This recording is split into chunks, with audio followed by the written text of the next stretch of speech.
Assalamualaikum warahmatullahi wabarakatuh. Bismillahirrahmanirrahim. Alhamdulillahirrahmanirrahim. Wa bihi nasta'inu ala umuri dunya waddin. Wassalatu wassalamu ala asrofil anbiya'i wal mursalin Sayyidina wa maulana Muhammadin wa ala alihi washabbihi ajma'in. Amma ba'du.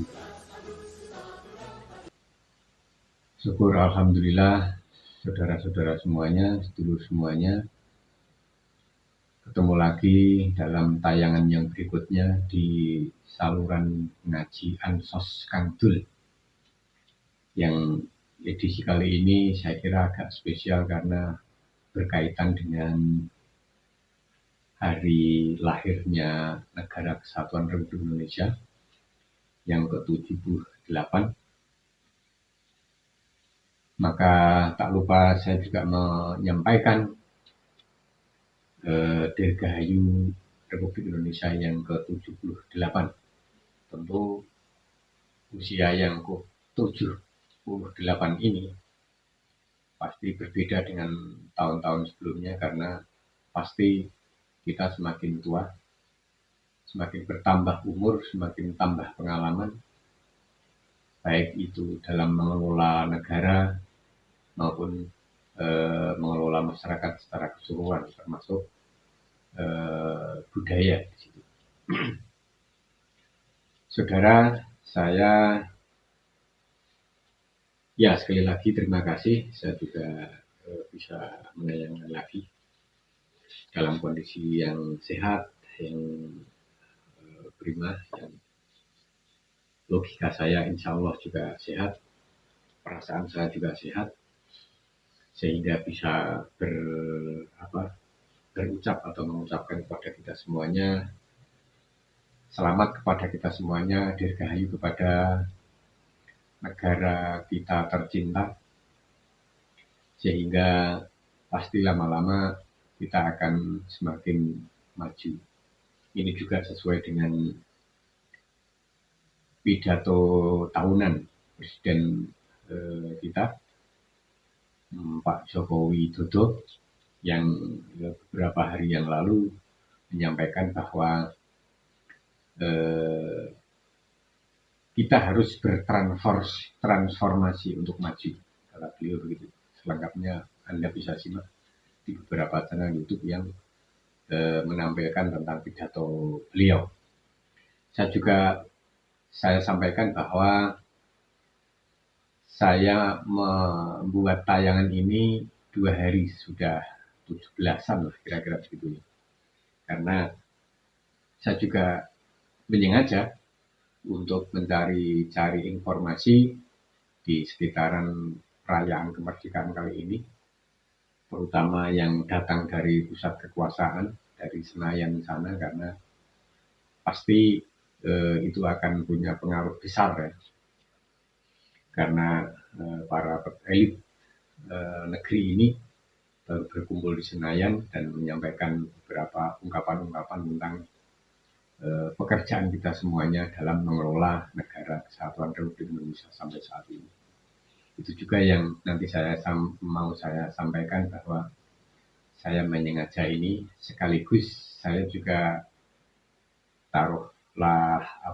memotret kegiatan-kegiatan rakyat gitu ya, dalam menyemarakkan kemerdekaan atau hari ulang tahun HUT RI yang ke-78 kali ini. Tentu mungkin sama dengan tahun-tahun sebelumnya, ada perayaan rakyat yang manjat kucang misalnya, atau makan kerupuk, atau pokoknya yang bersifat sukaria. Semuanya menarik karena rakyat merasa ini adalah hari pembebasan atau hari kemerdekaan bagi rakyat semuanya, rakyat Indonesia semuanya, atas perjuangan para pahlawan merebut dari gunggungan para penjajah. Nanti kita akan lanjutkan. Saya akan kembali kepada informasi-informasi di pusat kekuasaan, di istana sana. Kira-kira, karena ini kira-kira adalah pidato terakhir Pak Jokowi gitu ya di pidato tahunan kali ini, karena tahun 2004 nanti akan terjadi, bahkan beberapa orang sudah menyebut ini tahun-tahun politik begitu. Tahun 2004 akan ganti presiden karena beliau sudah 2 kali menjabat alias tidak bisa lagi. Dan sampai saat ini para calon presiden sudah semarak gitu ya. Sudah saling bergerak, saling berdinamika, saling berinisiatif mencari kegiatan yang menarik simpati hati rakyat, sehingga akan menunjang keberhasilan para calon ini untuk memenangkan kompetisi di pemilu tahun 2004 nanti di Februari kalau lebih. Saudara, ini yang menyebabkan sekali lagi saya agak menekankan, agak mengaksentuasikan gitu kira-kira ya.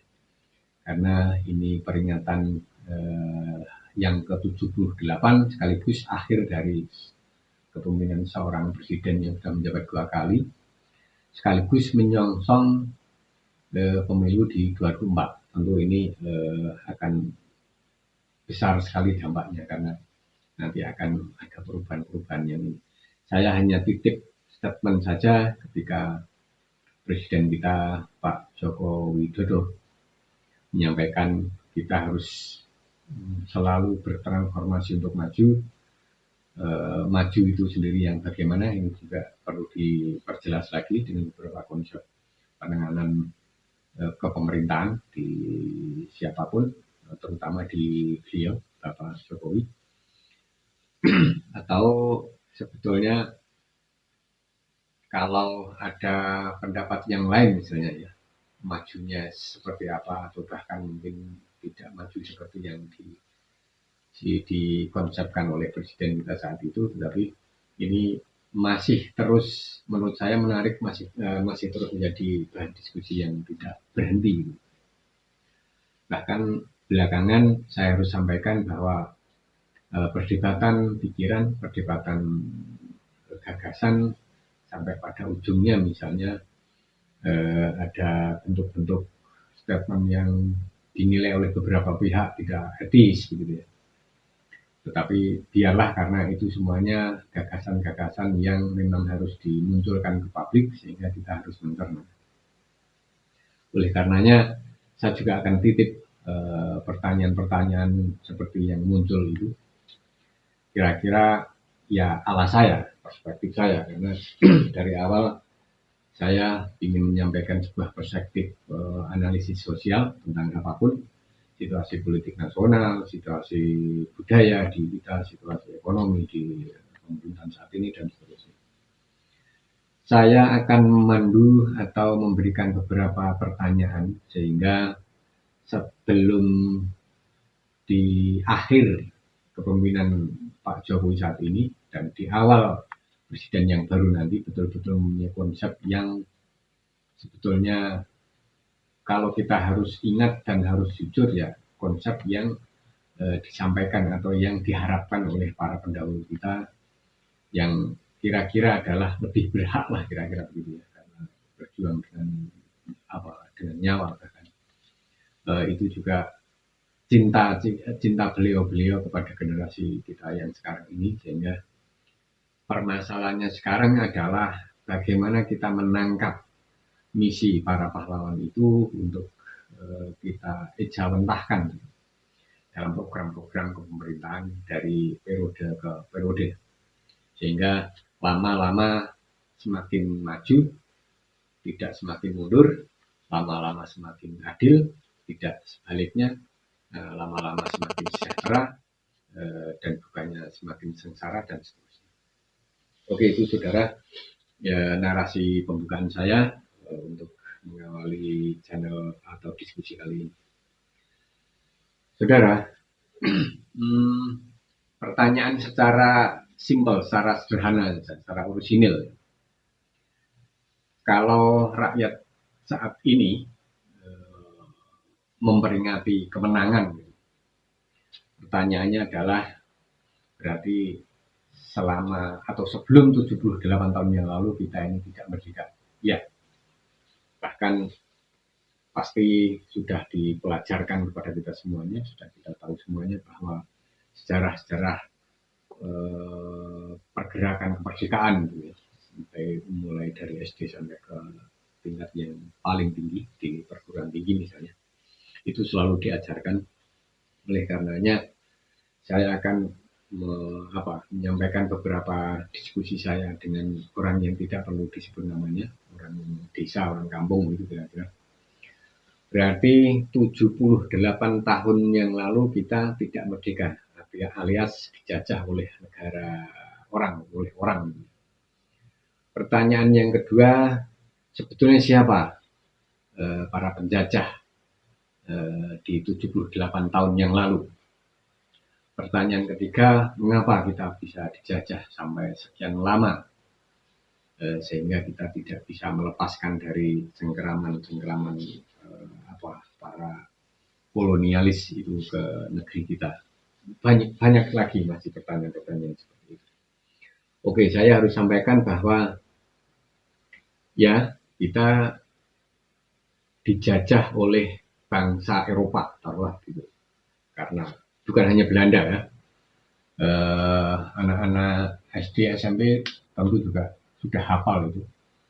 Para penjajah kita ini bukan hanya Belanda, tapi juga ada Inggris, ada Spanyol, bahkan ada Portugis, ada Prancis, Italia dan seterusnya. Yang negara-negara maju yang pada abad-abad pertengahan itu punya peran itulah kira-kira ya. Peran menonjol dibandingkan negara-negara yang lain. Itu sebabnya ketika perkembangan kemajuan abad berikutnya dan berikutnya lagi, para negara-negara kuat yang mempunyai peran-peran di pencerahan itu, di abad of Clarung itu, kemudian semacam kalau saya sebut adalah anti klimaks gitu, karena mereka harus berekspansi, mereka harus meluaskan pencarian bahan-bahan mentah untuk dagang, untuk kebutuhan dagang, sehingga mereka bisa hidup dari keuntungan dagang itu. Mereka bisa melakukan penjarahan atau eksploitasi sumber daya yang dimiliki oleh negara-negara kaya terhadap sumber daya alam. Sebetulnya orang-orang Eropa, bangsa Eropa, Belanda, Inggris, termasuk juga semuanya lah, Italia, Jerman dan sebagainya, itu juga tidak miskin-miskin amat ketika dibandingkan dengan misalnya di negara gurun Afrika. Ini berarti masalah karena kemudian semangatnya adalah bukan hanya sama sekali tidak ada, tetapi semangat mereka adalah ekspansi. Ini yang harus dicatat bahwa semangat penjajahan itu sebetulnya semangat memperluas daerah, menaklukkan daerah, merampas daerah jajahan sampai pada menguasai. Oleh karenanya ini yang harus oleh siapapun ya harus diingat bahwa penjajahan, kolonialisme itu semangatnya adalah semangat ekspansi dan eksploitasi. Supaya kita tidak terlena hanya bentuk fisik zaman pertengahan abad 15 ke sini ya, orang-orang Eropa penjajah ini, karena pasti semangat-semangat menjajah, semangat-semangat eksploitasi itu ada di setiap kurun zaman. Kata orang belakangan aja penjajahan gaya baru itu sudah mulai muncul ke situ kan. Tidak lagi menjajah secara fisik, menindas misalnya dengan tanam paksa, kerja paksa dan lain sebagainya, tetapi lebih halus dari itu, tapi yang intinya adalah juga akan menguasai dan mengeksploitasi. Ini yang harus saya sampaikan ketika Presiden Jokowi menyampaikan harus ada pemajuan ya di tingkat kita semuanya di tiap tahunnya. Pemajuan seperti apa ketika kita tidak sadar bahwa bentuk, semangat, pola, teknis, cara-cara, strategi dan bahkan semangat dasarnya para penjajah itu akan berhadapan atau akan menaklukkan atau akan merampas di negara-negara yang mau dijajah. Itu kira-kira. Kalau ini tidak bisa diterjemahkan, tentu apapun itu akan kita sebut sebagai bukan kemajuan tetapi kemunduran bahkan kemerosotan. Karena kita lupa terhadap semangat-semangat kolonialisme, semangat-semangat penjajahan itu, sehingga kita lalai gitu. Karena secara gampangan kita harus melihat secara konkret begitu. Tapi bentuk-bentuk yang seterusnya lebih canggih, lebih halus dan lebih berkait dengan teknologi ini akan terus ada. Untuk itu, saudara, saya akan sampaikan bahwa bukan hanya penjajahan yang seperti dulu, ada Belanda, ada Inggris dan seterusnya, tetapi penjajahan dalam bentuk yang baru pasti ada saja. Belakangan saja kita sudah ada mulai khawatir dengan bentuk-bentuk kerjasama dagang misalnya. Oh ya, saya harus sampaikan bahwa pertama kali mereka juga dagang rempah-rempah yang mencari dari sumber-sumber yang langsung dari yang memilikinya dari negeri-negeri Katulistiwa ya seperti Indonesia, Malaka, Thailand, Filipina, ada juga Maluku, Irian dan seterusnya. Ini yang harus kita sampaikan bahwa pola dagang pada awalnya itu yang melibatkan mereka menguasai. Kali ini juga ada pola-pola dagang yang sebetulnya harus kita tanda petik curigai bahwa bentuk baru dari penjajahan atau dari cara-cara mereka mendekati atau berekspansi itu juga harus kita waspadai. Tentu ini juga harus selalu berefleksi ya, harus berevaluasi bahwa sampai seberapa jauh misalnya model-model pembangunan ini atau sampai seberapa jauh model-model kerjasama bilateral misalnya atau multilateral ini menguntungkan. Karena sampai saat ini saya harus tunjuk kasus real bahwa Freeport masih sangat eksploitatif kerja-kerjanya mulai dari beberapa dekade, 5 dekade yang lalu sampai sekarang, bahkan itu tidak bisa diperbarui lagi, di-rescheduling lagi terhadap kerja-kerja atau praktek-praktek pengerukan sumber daya yang ada di Irian Papua.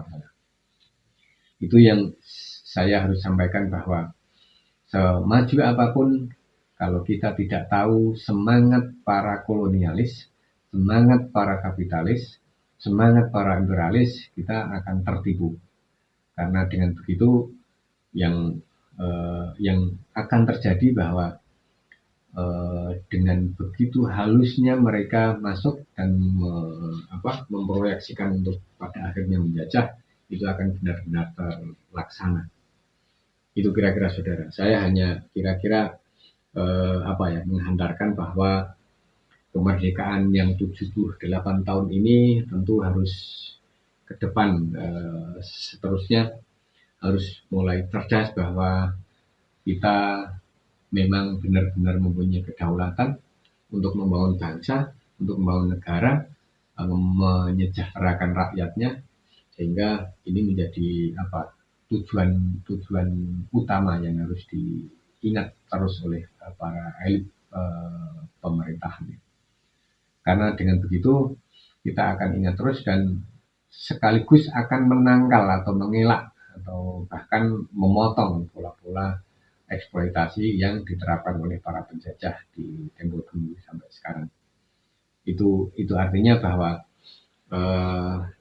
kemerdekaan yang harus kita lakukan ke depan ini untuk menjawab pertanyaan misalnya ke depan kita mau seperti apa? Kita sudah merdeka lagi, kita sudah bisa mengelola negara lagi, tapi kita masih harus berhadapan dengan berbagai persoalan yang kurang lebih substansinya itu sama dengan para penjajah tempo dulu. Nah, oleh karena itu, saudara, kita masih ditolong oleh beberapa harapan para pahlawan ya, yang tertuang dalam konstitusi kita. Negara harus menyejahterakan rakyat, harus mencerdaskan rakyatnya, harus ngopeni rakyatnya, dan sekali lagi tidak menyerahkan rakyatnya untuk dijajah oleh negara lain. Itu kira-kira itu. yang menjadi penting. Oleh karenanya ketika ini kita bergeser pada persoalan-persoalan yang dengan dalihnya macam-macam, ketika itu jelas-jelas tidak menyejahterakan rakyat, tidak mencerdaskan, dan tidak melindungi rakyat, itu wajib kita luruskan. Karena bagaimanapun kita rakyat punya daulat dan punya kekuasaan di negara kita yang kita cintai ini. Itu kira-kira hikmah dari kemerdekaan kali ini. Semoga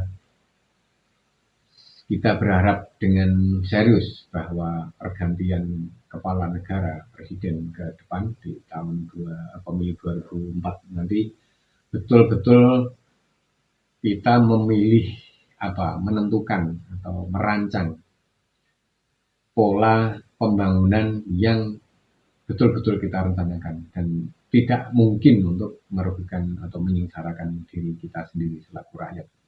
Kalau itu terjadi berarti ada yang salah di kita.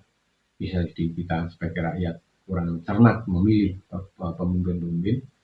Bisa jadi pemimpin-pemimpin itu yang memang harus kita kontrol, harus kita awasi terus bekerjanya. Wakil rakyat juga harus kita ingatkan terus bahwa kita dalam keadaan yang harus terus memperbaiki dan memperbarui dan memajukan negara kesatuan Republik Indonesia. Itu kira-kira. Terima kasih atas yang masih setia mengikuti saluran kami. Tidak lupa terima kasih yang sudah mensupport, like dan subscribe di saluran ini untuk menyemangati kami, terutama terus berkarya, berkreasi, membuat muatan-muatan saluran yang mencerdaskan bagi kita semuanya, mengingatkan bagi kita semuanya supaya kita selalu mengevaluasi diri sehingga semakin maju karena kita tahu akan kesalahan-kesalahan atau kekurangan yang harus kita perbarui. Sekali lagi, Dirgahayu Negara Kesatuan Republik Indonesia yang ke-78 sehingga rakyat semakin sejahtera, semakin cerdas, semakin maju, semakin mencapai keadilan yang kita ciptakan bersama. Akhirul kalam, kurang lebihnya mohon maaf. Billahi taufiq wal hidayah, wa ridha wal inayah. Wassalamualaikum warahmatullahi wabarakatuh.